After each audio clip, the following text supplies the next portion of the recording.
వాడు ఏం చేస్తాడ? గర్జించు వలే. ఒకడు ఆల్రెడీ నీ వెనకాలే తిరుగుతా ఉన్నాడు. వాటి టార్గెట్ ఏంటి?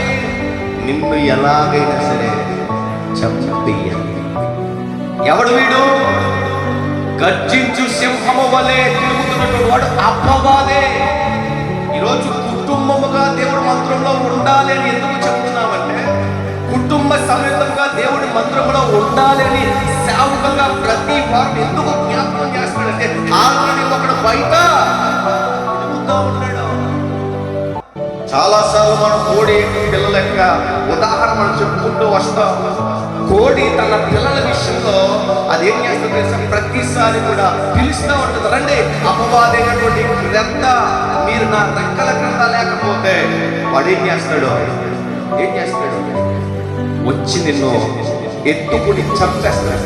అంత పైకి తీసుకెళ్ళి కొట్టి పేగులు బయటికి చంపేస్తాడు. కొన్ని కోడి పిల్లలు ఏం చేస్తాయి? తల్లి రెక్కల కింద ఉన్నట్టుగానే ఉంటాయి, కానీ ఏం చేస్తాయి? ఒక్కొక్కటి బయటికి అలా దొంగి చూడకండి, జాగ్రత్త. మీరు దేవుని మందిరం అనేటువంటి రెక్కల చాటుకు వచ్చిన తర్వాత బయట ఏమి జరుగుతుంది అది చూడవలసిన పని లేదు. అక్కడేం జరుగుతుంది అది వినవలసిన పని లేదు.